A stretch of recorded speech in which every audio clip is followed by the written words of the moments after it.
Yeah, I see the need, I understand the need there just to slide it up a little further, just to preserve like what they're getting at for any improvements that have to be made in the future to their field. And who knows?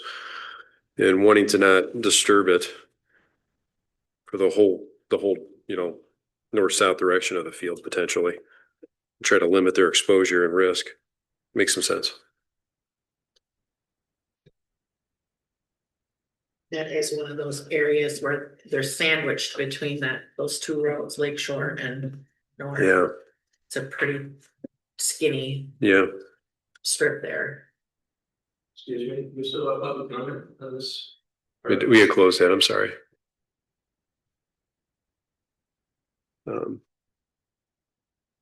No, it is tight. Yeah, and they have a lot of room.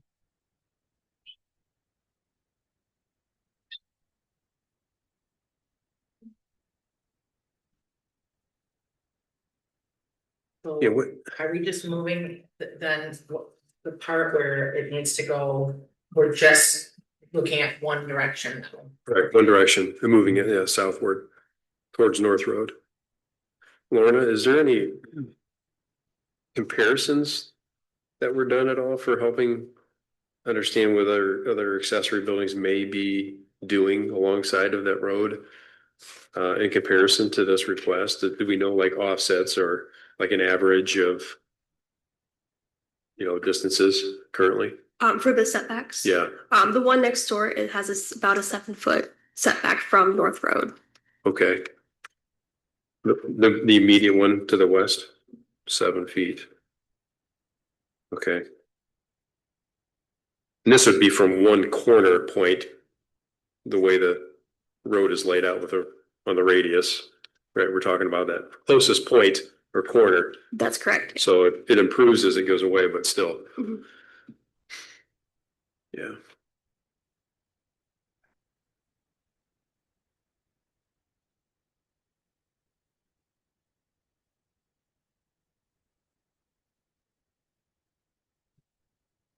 Will you be accessing this structure from the rear of the?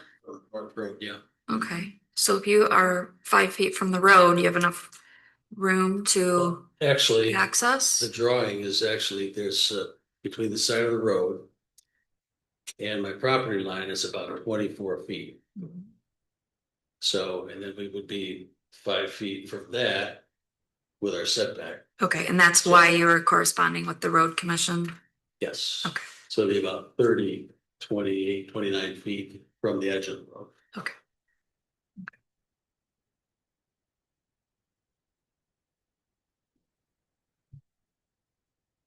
Well, I think we have a motion in a second.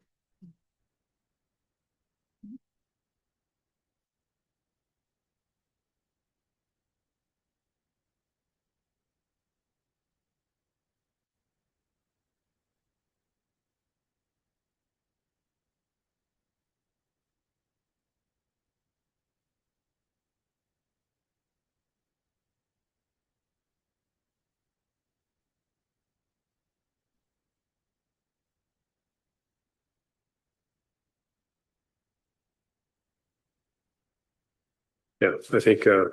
Eadu has made a motion probably for this first variance, right, already? So, yeah. Do you want one for the second? I think we should get through the first.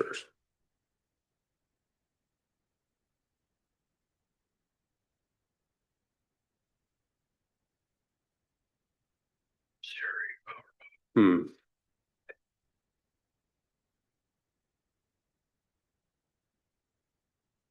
I don't know. I'm just still having a hard time with how close it is. Do you know I that road? I don't. Okay. I didn't get to see it. A lot of people don't know it's called North Road, but it happens to be in my neighborhood. And I walk on it quite a bit, so I totally understand what is happening there. But when you come off a Lakeshore heading towards the state park and you make a right-hand turn, immediately to your right, there's a road that looks like it's just an access road for the state park. And it's just people drive up there because there's a trailhead. Yep. Not very many people do. And at the very far end of that is a little community of really old cottages. Yep. And stuff. And then his house and several houses there back up to that. That's what it is. It's almost like it's a road, but it's more like to me, I always thought it was a service road. It's not like heavily traveled or anything like that. It's just like, you know, you have to kind of pull over if someone's gonna coming and that kind of thing. So it's right there, kind of almost across from Lake Street, that little bit of Lake Street there. So if that helps any. Yeah. And I don't know, maybe there's 10 houses. I don't know. I never really counted them, but that kind of butt up to that and have the same situation. And when you walk, you see some people go up there and they bring their car in from the back and, you know, store kayaks or whatever and pull them out from there and take them and stuff. Because it's a little harder to get out onto Lake Shore. It's interesting that this is the front yard though, to me, right? So the only reason it's a front yard is because it is along a actual road. The front yard is actually South Lake Shore, but based on the ordinance designation, both South Lake Shore and North Road are considered front yards. So we've got 2 front yards on the property. Yes. So this is the south front yard. Correct, yes. Okay. Off North Road. On North Road. Yeah. Just by a two track. Let's get this straight. Okay. Yep.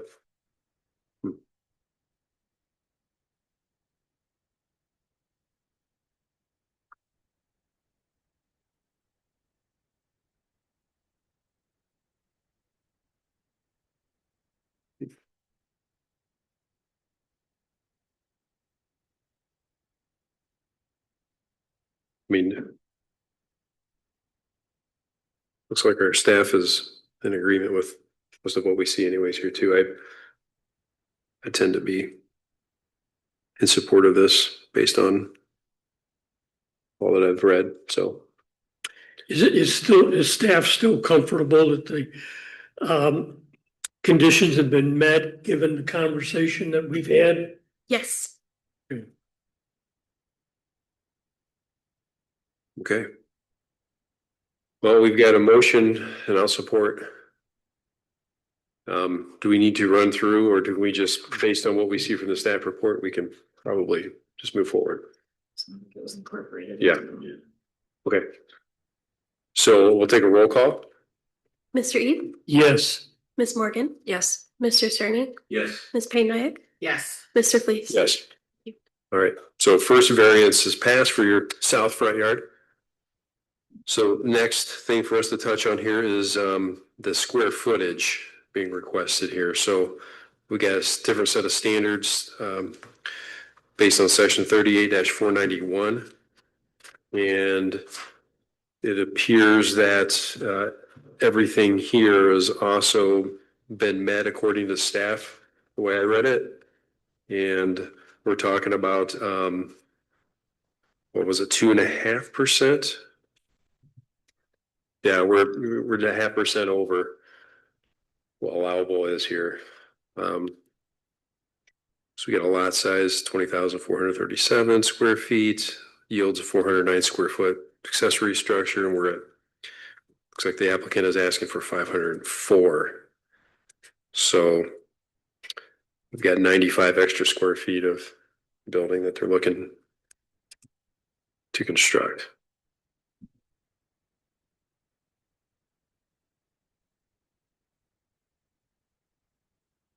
And in the past, it seems like, we've been on par for allowing this to be happening. There's several cited examples from staff in the memo.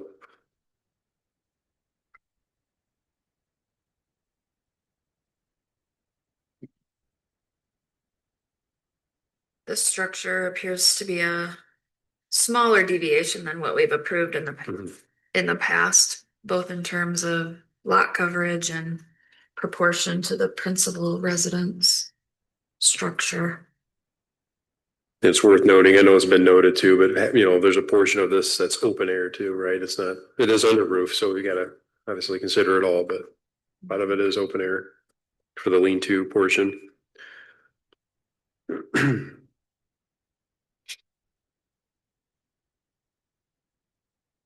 Yeah, I wouldn't have any problems with supporting a motion to do this, right?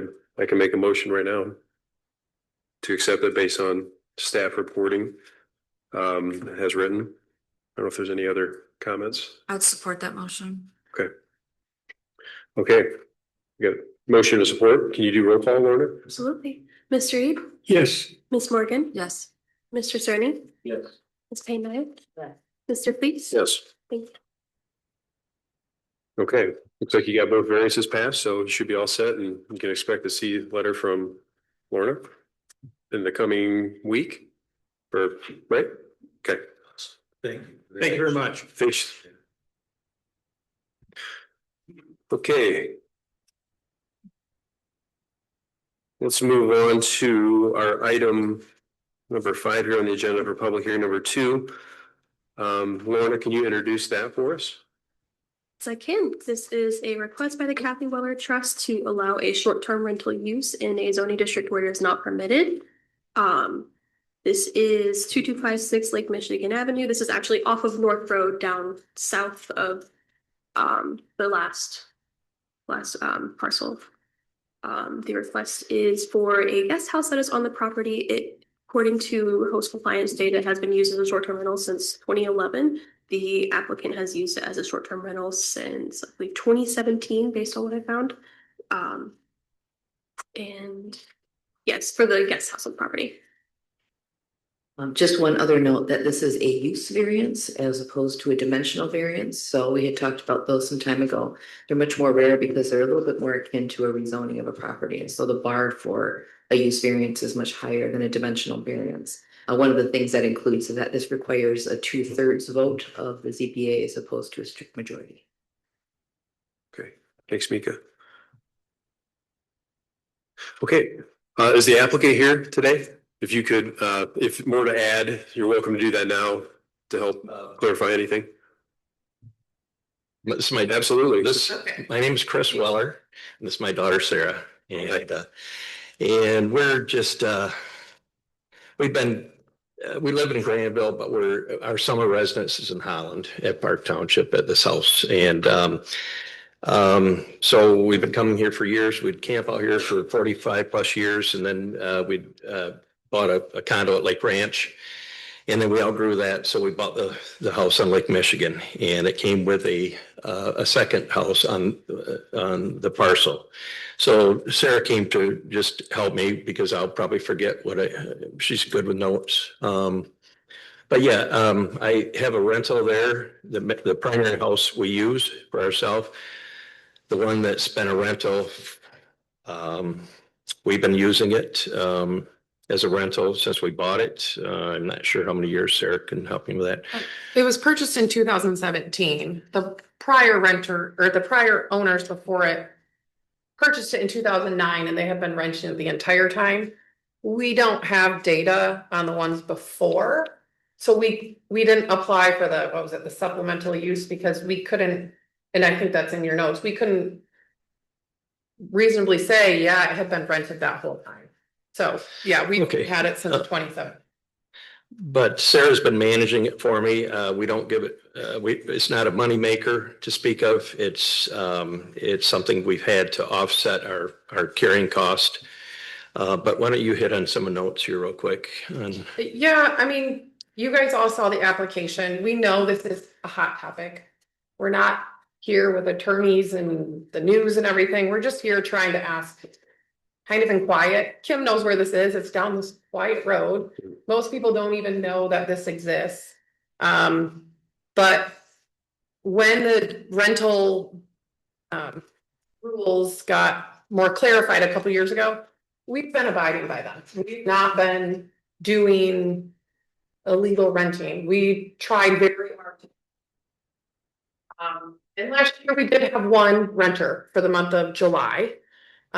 Because people want to come here and they want to come here kind of seasonal, for short vacations, I would say. They like the weekly rental. We typically have either a couple that comes, or we have parents wanting to visit their kids at Hope College, or we might get parents with 1 or 2 kids, but really mid-June to mid-August is your rental time when people want to come to the lake.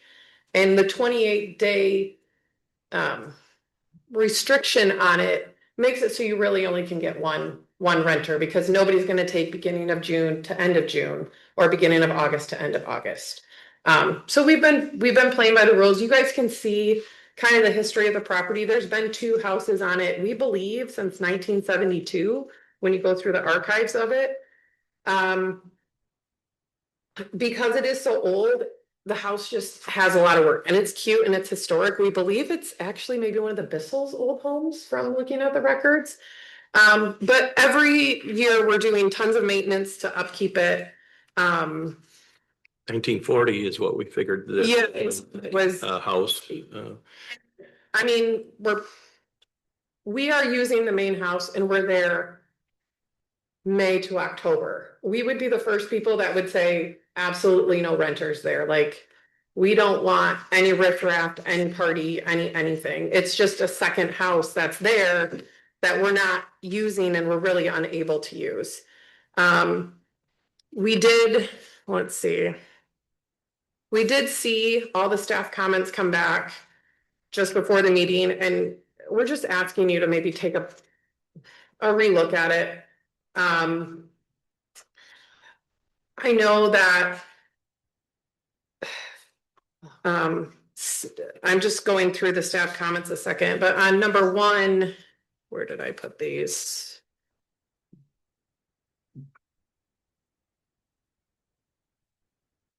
On number 1, we agree with what staff said. Like, the main house is being used and it's being used for its purpose. We just don't agree that the second house is really being able to be used by anything.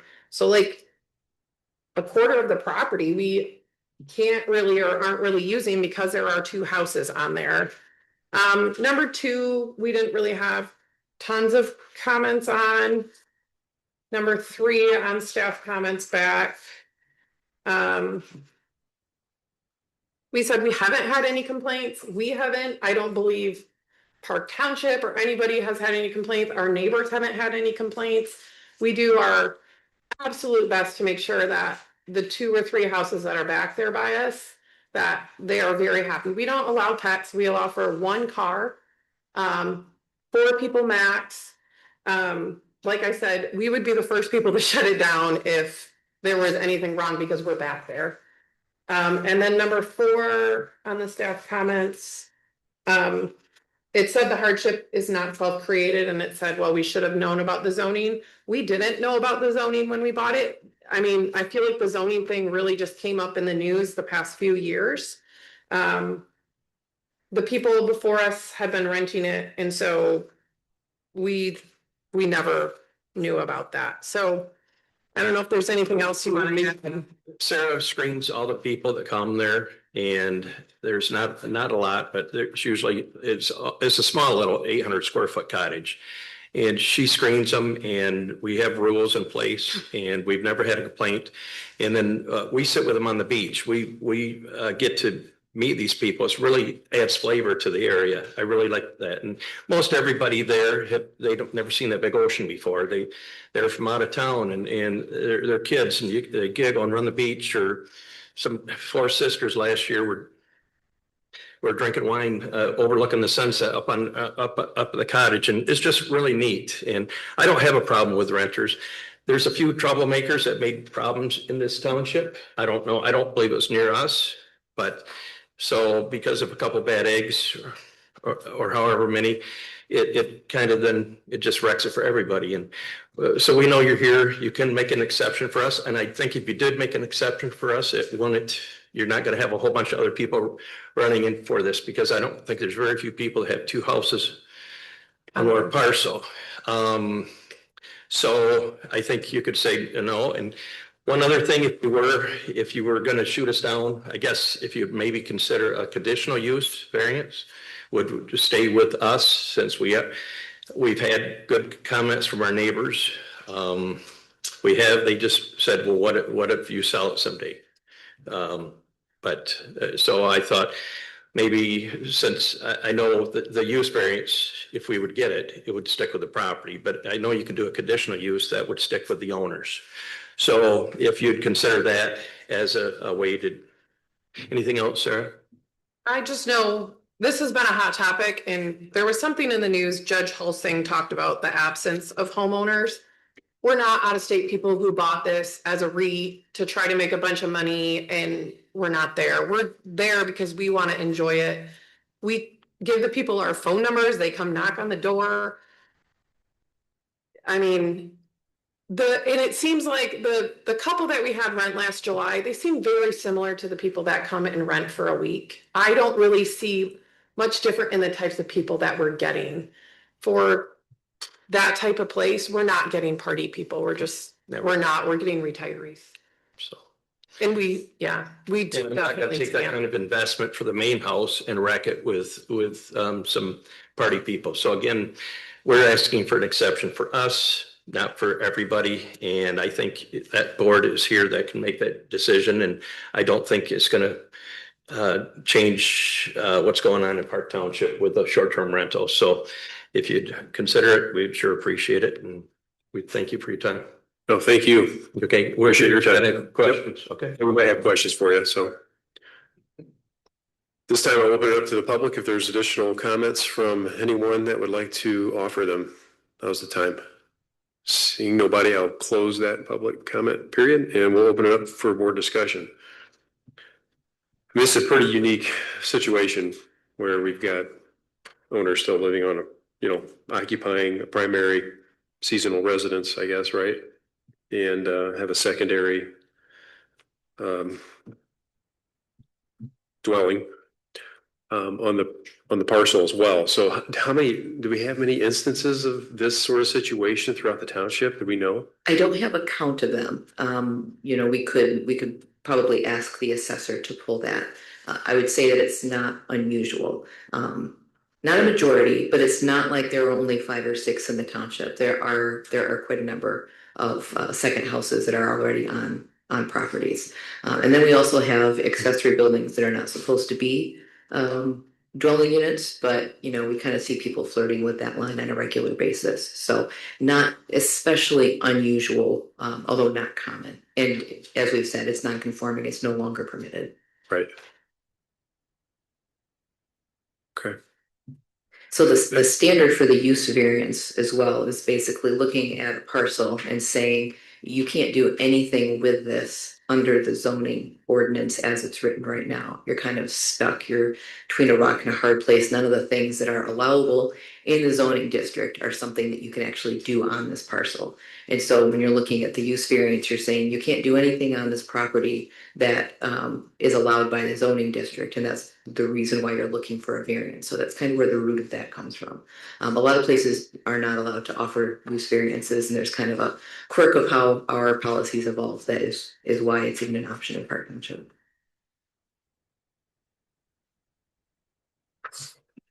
I think to that point, I appreciate the applicant's comments about how you have managed that property in the past, but for purposes of a use variance, we have to take you out of it, and we have to take your past renters out of it, and we have to look at it as a parcel. What a future owner or future renter could be very different. And so while I appreciate your comments and your willingness to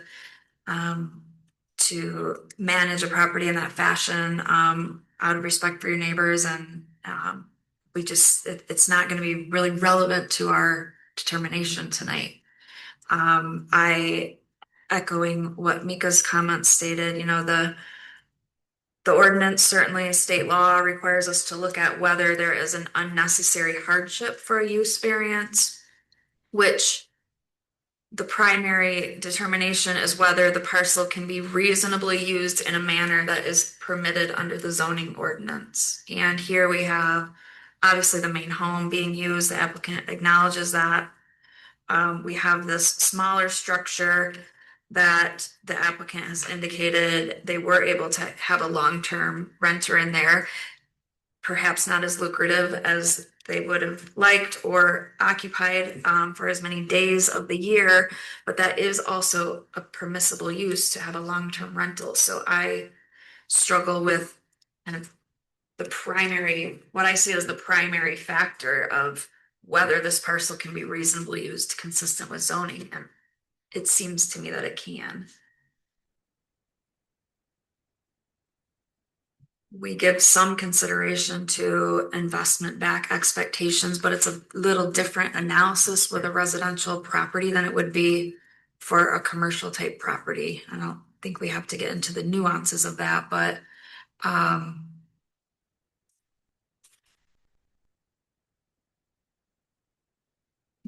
Yeah, so property can still be used for single rental. family purposes and long-term rental. long-term rental, yeah. We're just talking about the short-term rental aspect of all of this, right?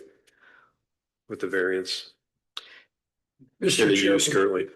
given the fact that there's still potential litigation with regard to short-term rentals, I'm very anxious, even though I empathize with the applicant, I'm very anxious about doing anything that would impact whatever the legal outcome is going to be. So I think we have to be very conservative in our approach. No, I would agree, and I echo your comments about what is being provided here from the applicant and the sensitivities of it and how involved they are with it and how, the link between any rental and them is constant. That's just an interesting aspect of all of this, that none of this is happening without them present, but to your point, Ms. Morgan, yeah, it's gotta kind of take them out of the equation unless, I don't even know, like the applicant had the comment about a conditional request about this. And I don't even know if that's part of this or it had to be a secondary application for that, or is that conditional aspect of something we even talk about? Well, they're just different. There are different ways to condition zoning approvals. A conditional rezoning is not something that we would be looking at. That's outside of our purview. To place a condition on a use variance, I think you still have to overcome the hurdle of whether they would even be entitled to a use variance before you would get to any potential conditions on it. Mm-hmm.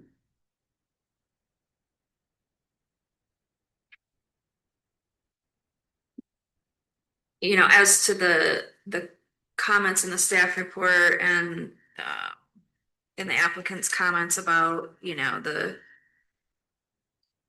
the applicant speaks about the pros and cons of short-term rentals and things that we've obviously heard in analyzing the short-term rental issues previously. But that is somewhat relevant to one of the factors that we have to consider, whether the proposed use would alter the essential character of the surrounding neighborhood. And I think one of the things that was determined by this township and upheld by the court is that the short-term rentals were inconsistent with single-family residential uses. And so I think to find otherwise in the context of this application, someone seeking to use the property for something that's been determined not to be permitted, to me would be inconsistent with those previous determinations. And again, perhaps this property and their past renters did not alter the neighborhood, but in looking at the use itself and whether the use alters the character of the neighborhood, I think the township has determined that it does.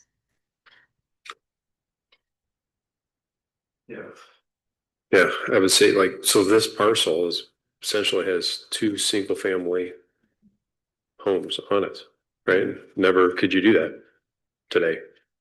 Well, you can't do that today. You can't build a second house today, but like I had alluded to, we do see people who are wanting to use their accessory buildings for all kinds of things. Oh, yeah. And some who are stretching the limits to, they do want to have a place for their guests to stay and for people to stay. So although we don't allow them, we do think some people are sneaking in the side door or doing some interesting architectural things as well. So there, the desire for guest houses is something that we kind of look at.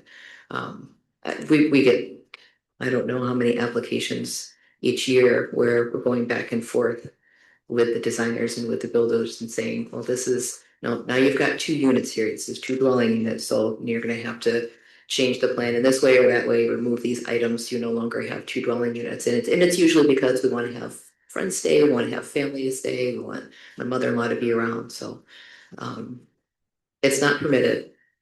We don't approve it, but we do see some demand for that. Yeah, we certainly see accessory buildings with the need or want to have plumbing in them, and that's what we, even here, when it gets this far to us, we see that, which we deny. Just to avoid that potential occupancy from happening.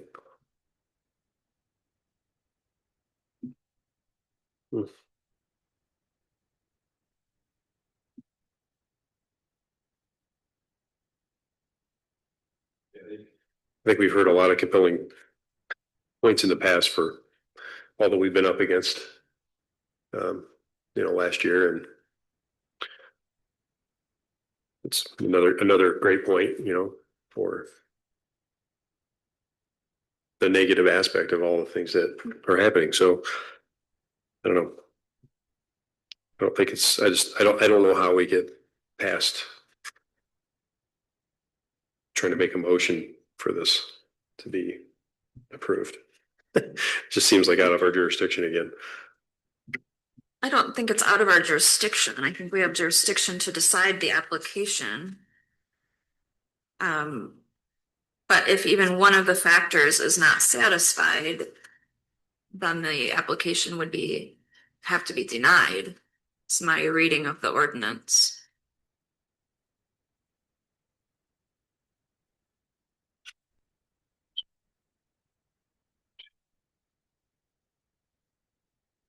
So you need 3 out of 4 here to pass, right? With these standards, there's 4 standards. We need a 3. Oh no, we just need a majority of 3. You need 4 out of 5. A 2/3 majority is Of us. Of the vote. of the Of vote. us, yeah. I'm sorry. Yeah. And then for the standards, all the standards. Right. Yeah.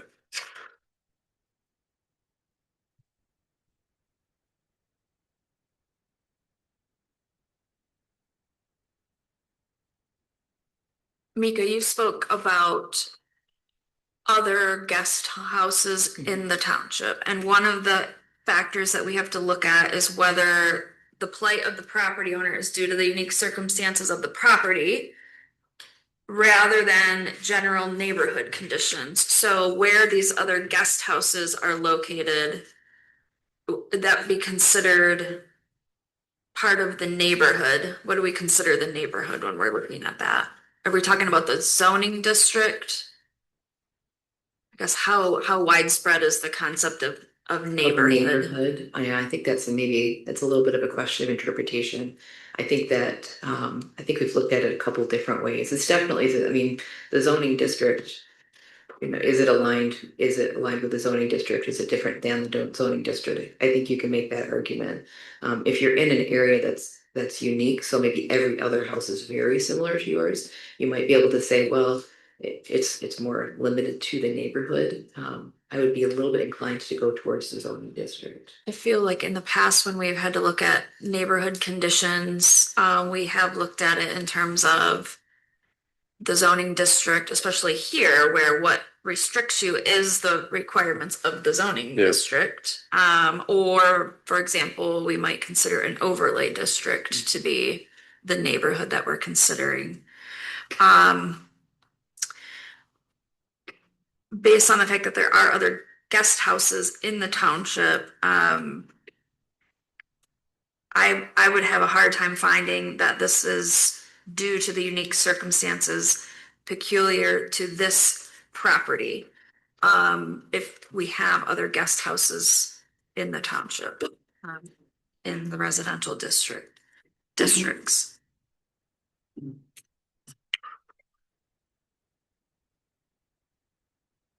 There's nothing about this property's characteristics that prevent it from being used according to the zoning ordinance, and it is being used for that.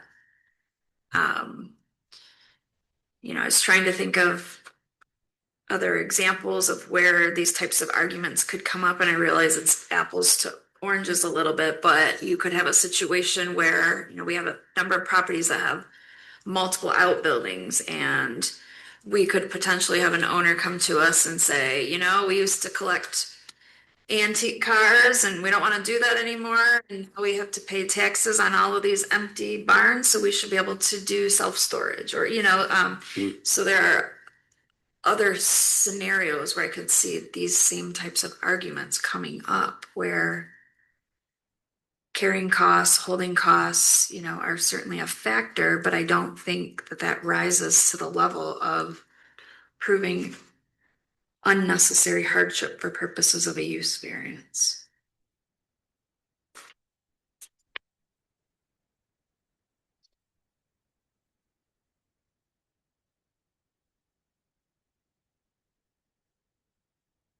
We do have, I don't think we've mentioned, we did have 2 public email comments come through on this subject, right, that we should note.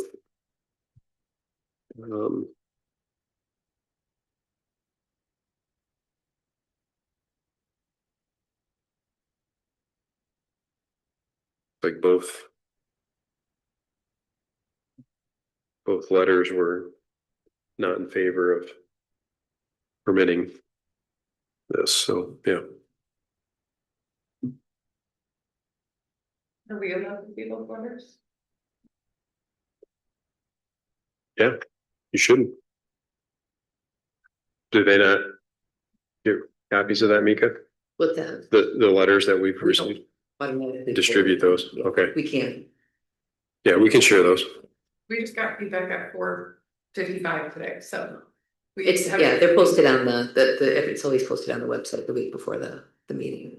The memos. Yeah, there's one from Thomas Klein and one from Bob and Colette Denoyer.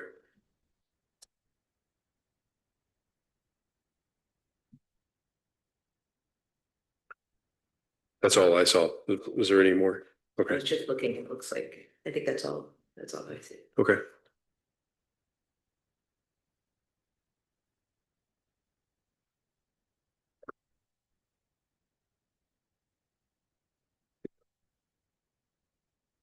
Yeah, it's hard to get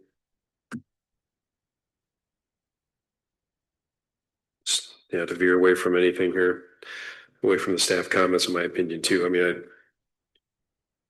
I know how we all feel, but when it comes down to the legality of it, I mean, to Ms. Morgan's comments all make pertinent sense.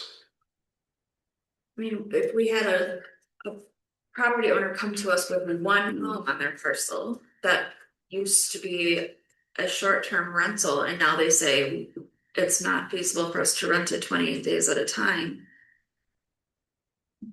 that's not going to rise to the level of a use variance. And in my opinion, this is really not any different. A short-term rental in some cases involves a portion of a property. It could be a room, half the house, the entire house. But at the end of the day, if the parcel can be used as zoning allows, to me, that ends the inquiry. Yeah. Reasonably used.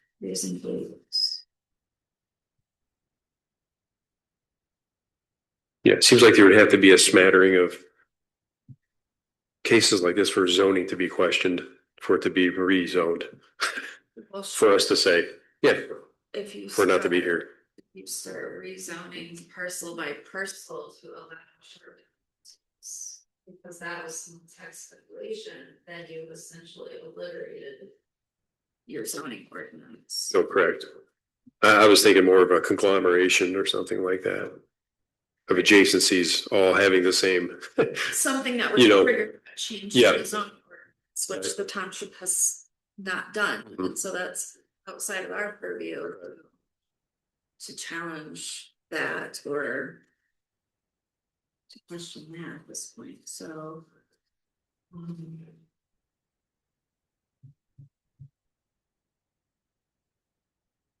Well, based on all of our discussions and staff comments, I'd make a motion to decline. I don't see us getting past any of this. Based on all I'm hearing and reading, so.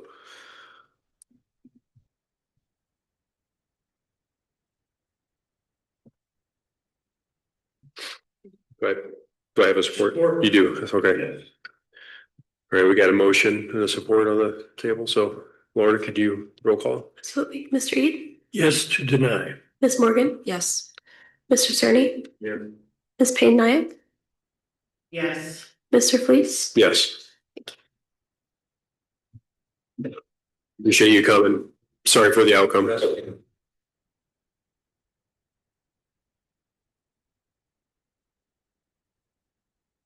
Okay, next item on our agenda is public hearing number 3. Lorna, can you introduce that for us as well? Absolutely. Okay. This is a request by Macatawa Partners LLC at 2150 South Shore Drive. They are converting an office into hotel units. There's one in particular that we are looking at today, which is a 340 square feet unit. And it is a studio style unit, and they're requesting a kitchen in there. So namely a sink, oven, and range, which is currently not permitted for hotel or motel units under 500 square feet. Okay, it's the applicant here. And added any additional detail for us if you wish? Sure. Thanks. If you can state your name and. Yep, Wade Aldine. Yep. 2305 South Shore Drive.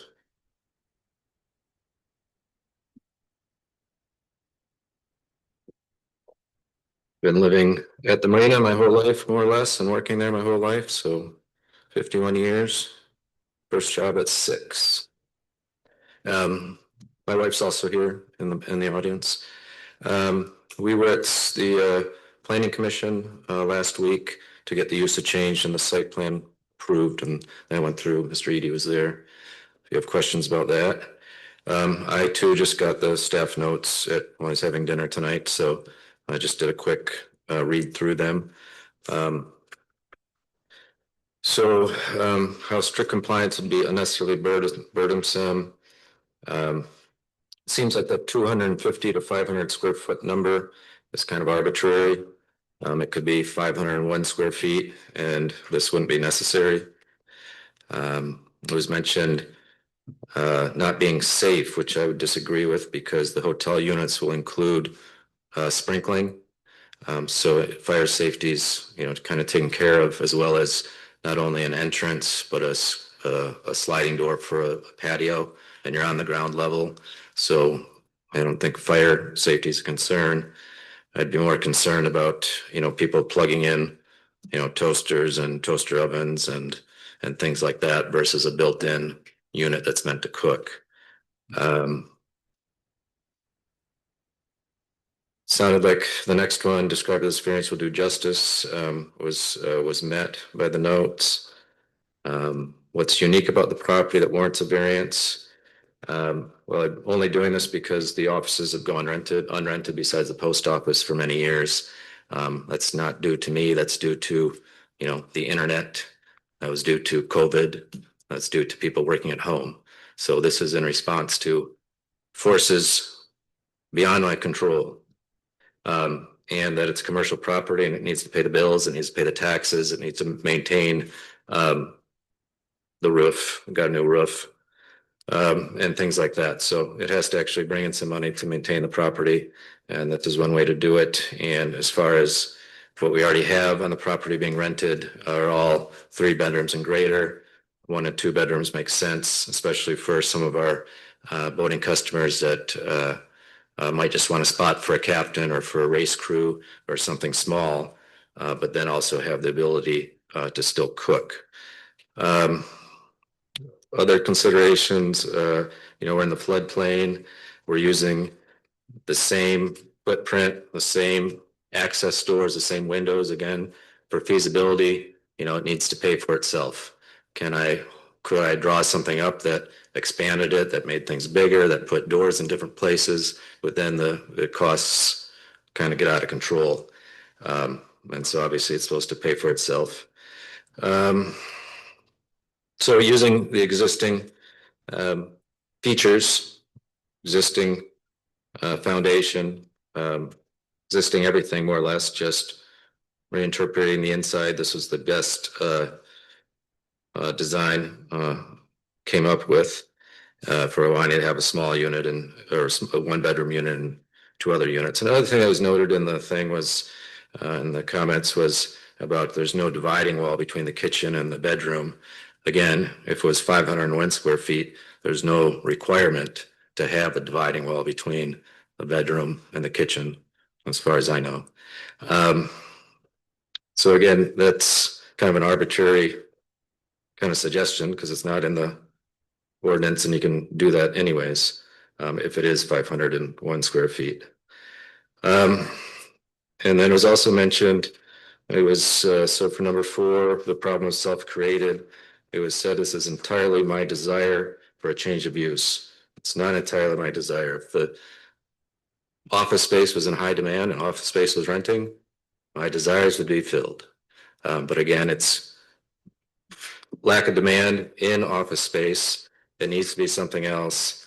And this is what we're going for. So let me know if you have any questions. Appreciate it, Wade. Thank you. Okay, is there anyone in attendance that would like to comment on this item? Seeing none, I'll close that commentary period and open it up for board discussion.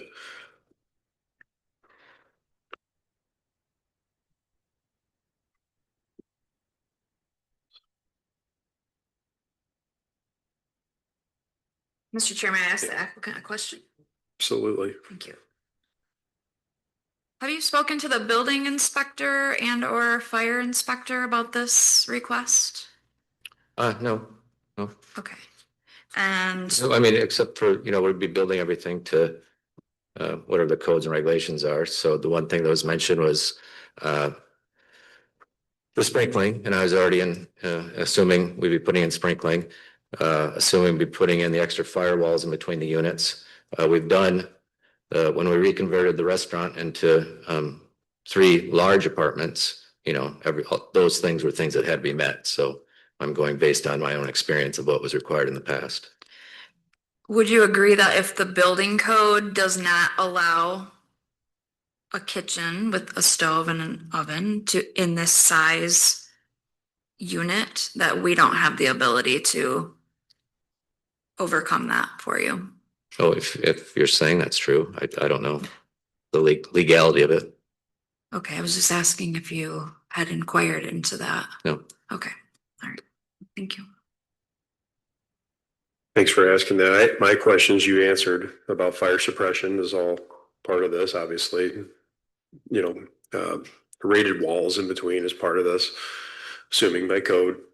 The same question I had was, I know that this is something written here that says the ordinance says that it is not permitted for the use, or sorry, where did it say? Any hotel, motel, resort unit between 250 and 500. What is that in reference to? Is it our ordinance? It's not building code, but That's the C2 ordinance. it's the C2 ordinance. Okay. Yeah. I mean, it's far greater than the ordinance too, I think, as you're alluding to, Ms. Morgan, because there's code issues with all of that, but the inspection inherently lies within, is the jurisdiction of inspection still lies within the township, right?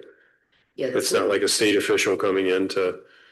Right, yeah, and this wouldn't override the building code. Lorna had reached out to a commercial plan reviewer. We've talked to our building official too, and it's not entirely clear to me. I don't know, maybe Lorna had more conversations as far as which direction it would fall for that.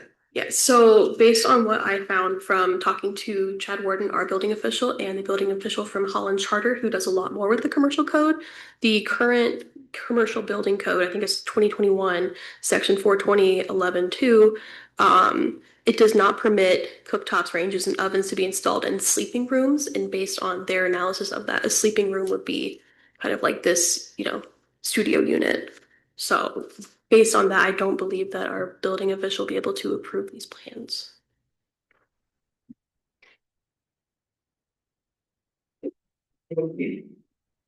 Thank you.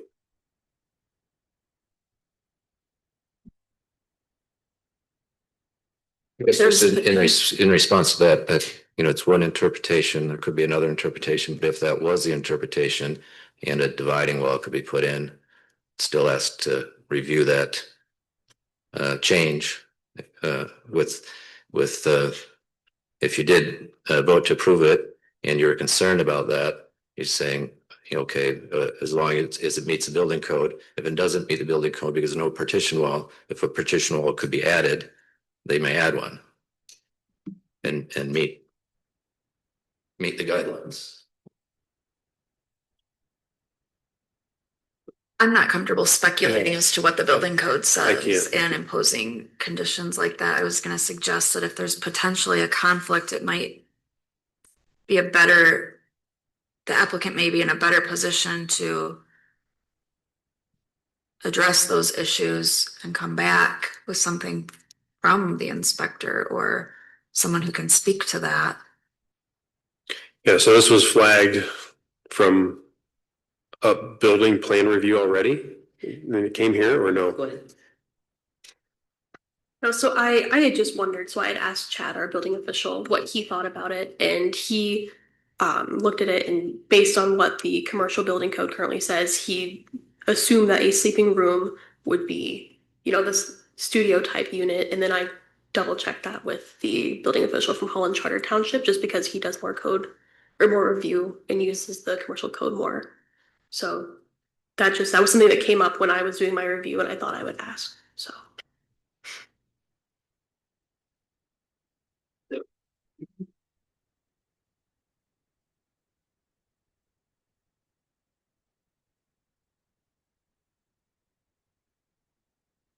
What is your time frame? Are you comfortable exploring that further and then coming back to us with additional information rather than risk? Oh, no, I mean, I've told Mick all along, we'd be building this towards building code. So if it doesn't meet building code, we wouldn't build it. That But if- wasn't my question, yeah. No, that'd be kind of doing things in reverse. Well, I wouldn't go for a building permit to have this unless you approved it. So.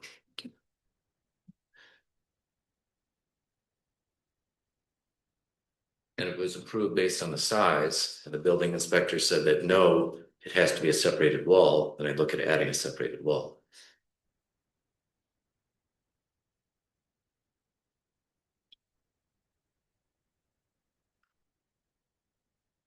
I just feel like that's more something that should be done by the inspector than guided by us, I guess. To your point, Ms. Morgan.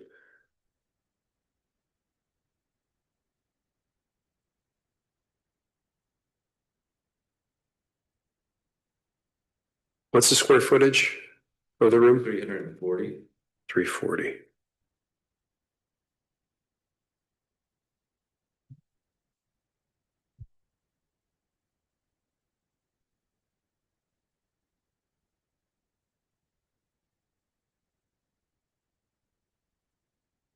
On the issue of whether it's self-created.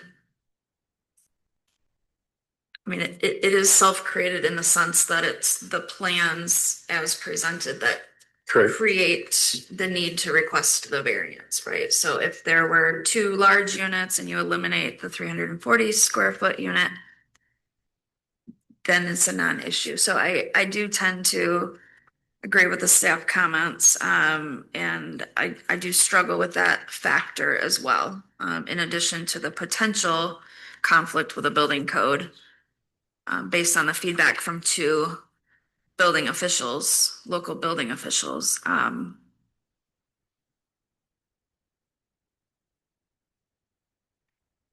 It's this particular plan that creates the need for the variance. It's nothing about the property itself or the property characteristics itself that create the hardship. Trying to work within the confines of existing conditions is proving difficult. And I can Yeah, I appreciate appreciate that there is more expense involved and I can appreciate wanting to utilize existing characteristics. 100%. I'm not faulting the applicant for that.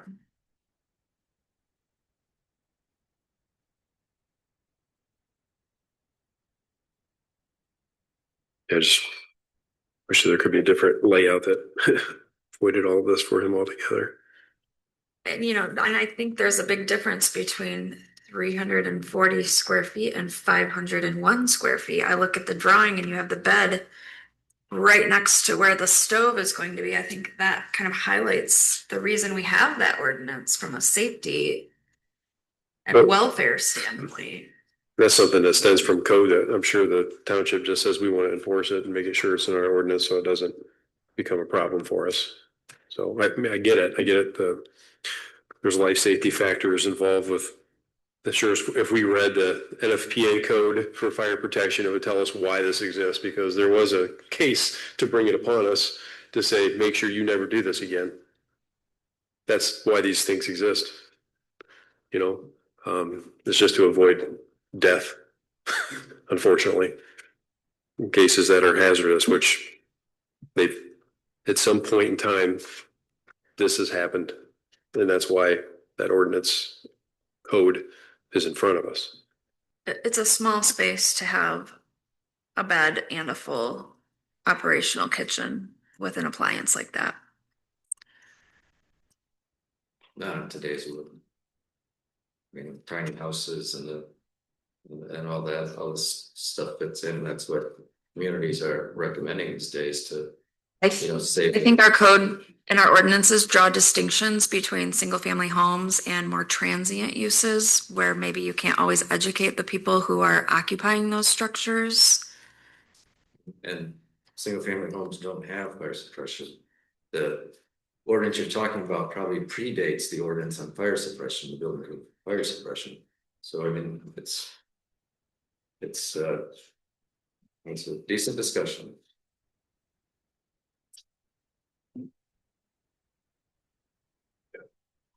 I mean, single family homes are typically, you've got the isolation typically. I mean, you can have studio apartments, but still in that case, I feel like codes don't allow for that appliance to be within that space. Maybe I'm wrong. I don't know. I don't want to. I don't know. Yeah. Do we have any other spots around the township that would have anything like this, like Lake Ranch or any of those type of places that would have similar? If they do, they predated me by quite a bit, so I haven't had any across my desk. Okay. The Lake Ranch, I didn't know they had small hotel units. My mother-in-law mentioned it to me last week when we were at her house for dinner. So we drove by there and pulled up the website. It looked like they might have one unit that has a stove or oven, but not sure how big of a unit it is. But most of them didn't have a stove, but there was one, I believe. And I'm sure those are before fire suppression.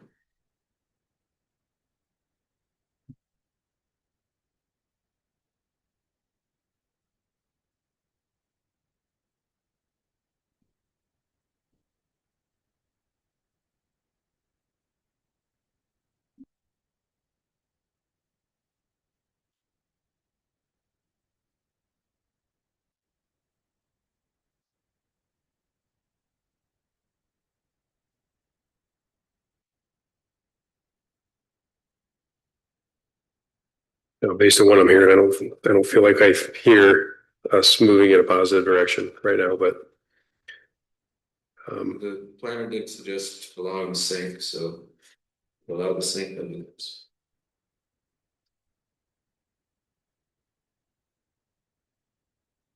they're moving to the new C2 code, which will allow sinks.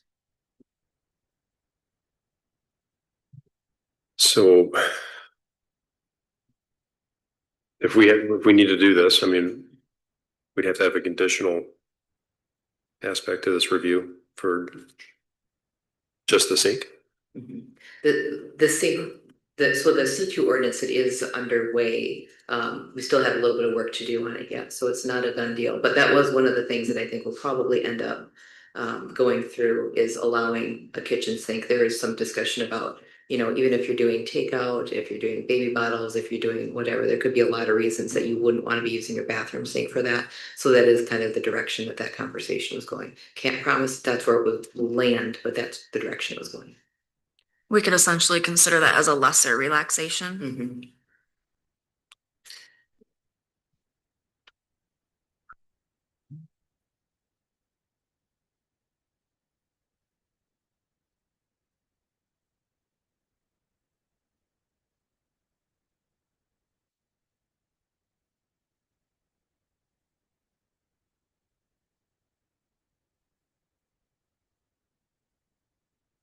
Okay, because by definition, it says that but shall have neither a kitchen sink nor stove oven. So, yeah, we would be trying to exclude the stove oven from what kitchen is defined as, I guess, right?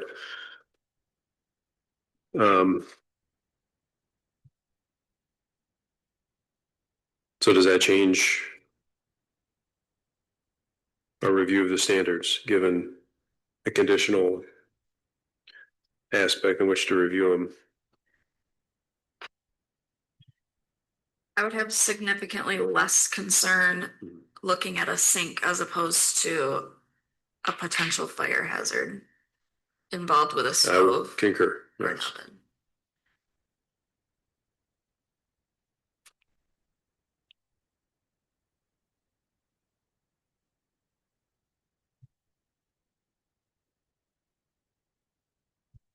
My wife had the suggestion just now of no oven, but just a 2 burner stove as well, as opposed to somebody plugging in a burner or whatnot, just 2 burner cooktop, no oven. Mika, as part of the C2 ordinance revisions, is this section that we're looking at tonight regarding up to 500 feet, is that something that is going to be amended? It's been discussed. I would imagine, I think that at least the kitchen sink part will be amended based on that. And I'm not sure yet where the kitchen in general is going to land, because we did have some of the same concerns raised just as far as the overall safety of it. Although, I think Ms. Aldean's been pointing out, you can kind of go back and forth on some of that as far as, if you have countertop appliance versus an oven versus given the fire suppression. So I don't know where that piece of it's going to land, but I think that the kitchen part of it or the sink part of it. The sink probably- part. Okay. And that is relative to something under 500 square feet. Correct. Yeah. Yeah. And Dennis, I think, were you at the last meeting? I was just trying to remember if you had any other recollections of that conversation. No, I'm not up to speed on that. Not the details of it.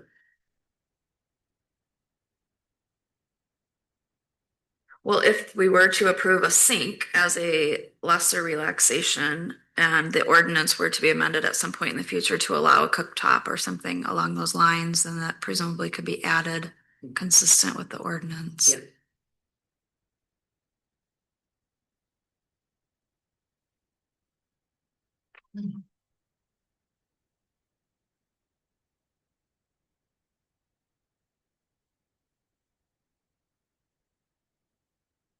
Yeah, based on what I'm hearing, I'd be inclined and feel comfortable making a motion to approve the kitchen in a hotel unit where it's not permitted based on the exclusion of a stove or range cooktop being present and only a sink.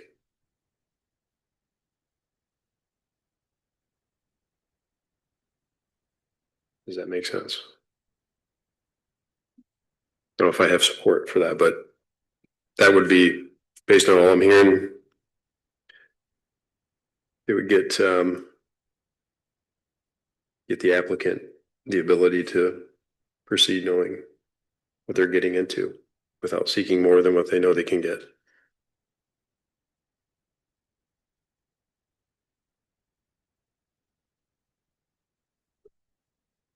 I would be more comfortable approving that variance than I would approving a variance that conflicts with the building code. Correct. I just don't think we have the authority to circumvent what has been put in place for the safety of the people who are utilizing the facility.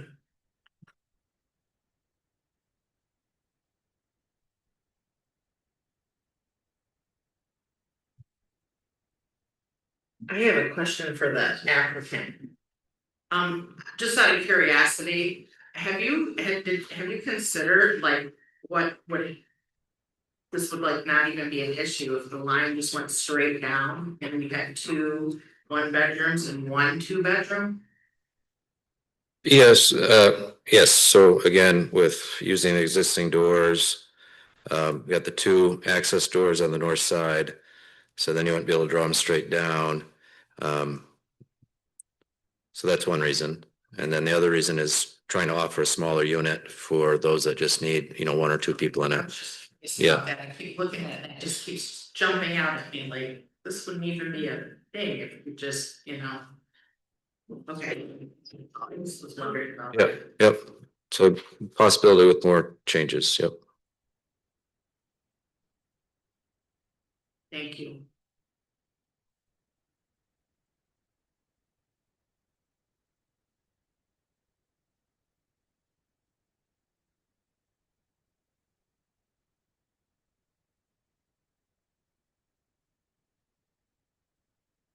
Do you know when we would expect to see changes to the ordinance?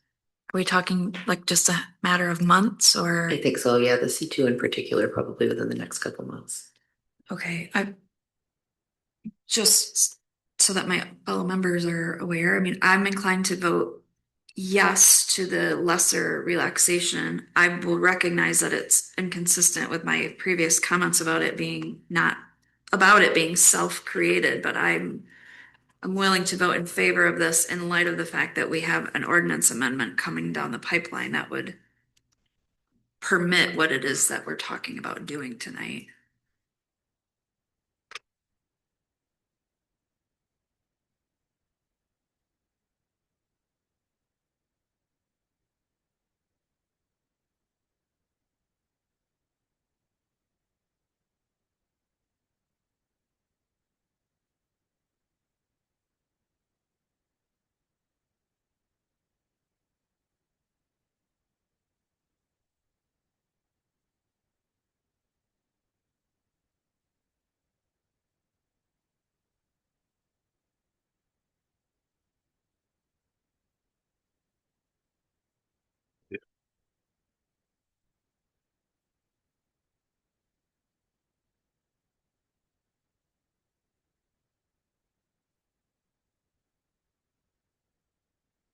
It is a hard one to get past, the self-created aspect of it. I would agree.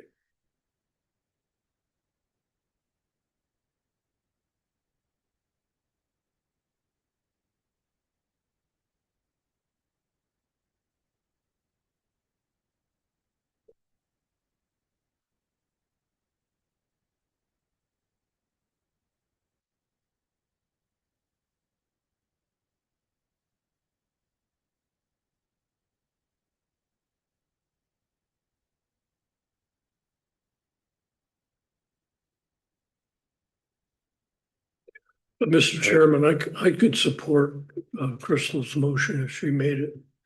Because I think with the ordinance being just around the corner, I think all we're doing is kicking the can down the road and we should move on it. So I think we have a motion. I got a motion. You made the motion? I did make the motion Okay. earlier. I think the hardship is about this, the conditions or the practical difficulties not being self-created. I guess. As I don't know how I would defend that right now. Even though I did make the motion. If you are inclined in that direction, the fact that it is in the floodplain and there may be some reason there to remain within the confines of the existing structure could be something that would be considered. The more that you expand something within a floodplain, the more approvals that are typically going to be needed. So, you know, as you looked at, there might be some other alternatives that would at least be a limiting factor. Whether you think it would rise to the level of that hardship is, of course, up to you. Trying to work within the confines of the building, so we're not seeking approval for additions and like that.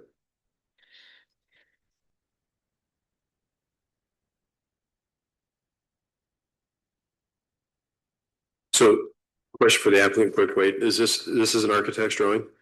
Yeah, we took my sketch and put it on the computer. Okay, It's not the final, right. but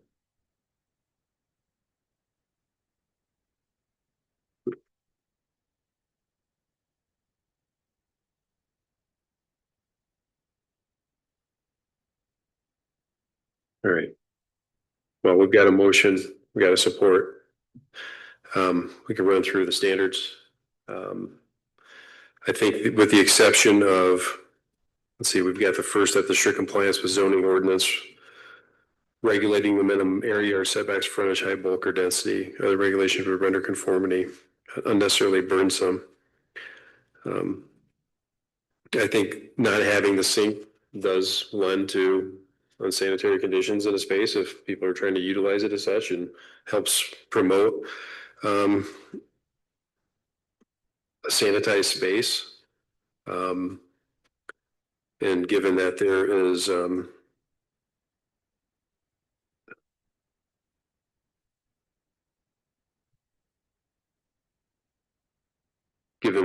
a ordinance coming that would potentially overrule or allow for sinks to be allowed, is something that would benefit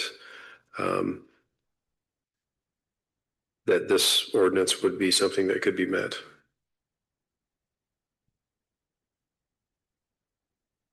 I would say that the second part of this standard that would do substantial justice to the applicant as well as to other zoning owners of the zoning district is as outlined by the staff comments. And that appears to be met. The third item here, that the plight of the property owner applicant is due to the unique circumstances of the property, not due to general conditions.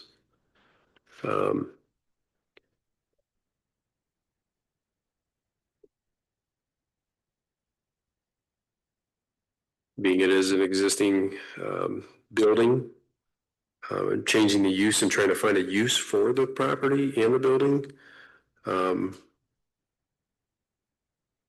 is offering the ability for use and occupancy to the owner.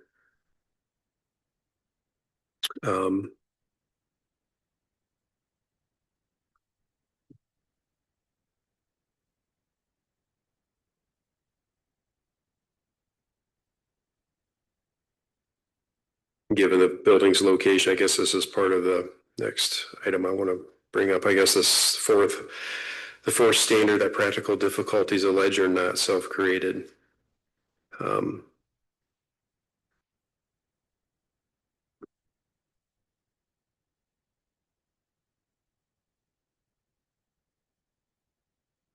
Due to the desire of trying to work within the confines of the building, are promoting, difficulty. And while the attempts are being made, I think given the previous standard about the C2 district regulations coming online, helping the fourth standard be executed. Allowing that space to be converted would do justice to the owner for allowing that to happen. I don't know if there's anything more to add that can help that. Standard is difficult. you mentioned working within the existing confines, and I think to add to that, the reference to there being a floodplain issue. Thank you.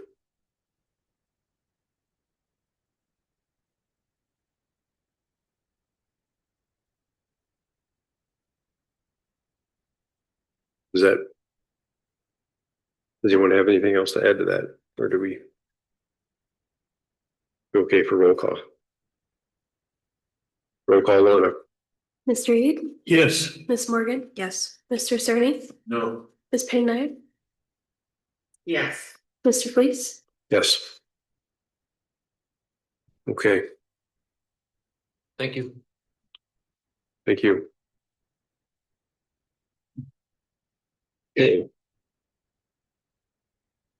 Next item on our agenda, public comment. So I'll open it up for public comment at this time. If there's anybody that would wish to approach and I only got give us some additional words. My name is Chris Weller. I'm back again. I have 3 minutes, and this doesn't pertain to the cottage we talked about earlier.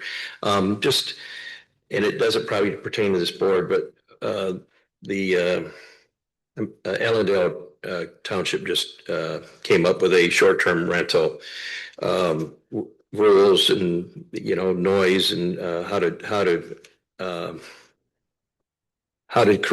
allow short-term rentals in their township. So I could leave this with maybe someone on the board, because I don't think it pertains to this board, but I think the whole township might want to see what Allendale has done and see if that's anything Park Township would consider. Number 2, we came here for item 2, but item 1, I didn't realize it, but they were talking about that 2-lane, actually the 1-lane road that goes back Lake Michigan Avenue, and that we didn't get notified because we're not 300 feet away, but we drive by it 20 feet away daily, and I wish I would have been notified. It's the driveway. It's actually a private driveway, an easement, but I would have commented had I had a chance, because they're going to put an overhead door. It's done, it's voted on, but there's going to be an overhead door, and I assume you're going to have maybe boats or RVs sticking out into the road. It's a very narrow road. It's a 1-lane road made with 2 lanes of traffic and a lot of walkers. So I would have. I didn't even realize it was on the docket until I got here. But what I'm asking for, I guess maybe people on that road should have been notified. So was there one last thing we had? We did not get a copy of the letters from the neighbors. I would like copies of them. If you got a copy, I could take with me. But we paid a lot of money to be here, and I think we should have got that in our packet along with. We didn't get our packet until an hour and a half ago to review, and I think we should get it a week ago, like residents. So I just needed to get that out. So. Just making sure we got the right phrase. That's all I got. I appreciate it. Oh, and that's the second one. Okay. Oh, thank you for your comment. So, yeah, appreciate all you do. Thank you. Okay. Thank you. Any other comments? Seeing none, I'll close our public comment period. So our next meeting is scheduled for Monday, May 4. Is everybody planning to be able to attend that still? As far as we know? Okay, looks like we're still good here. Okay. All right, with that, our next item would be to adjourn. Motion to adjourn? Support? Aye. All in favor? All right. Any opposed? All right, meeting adjourned. Thanks, everybody.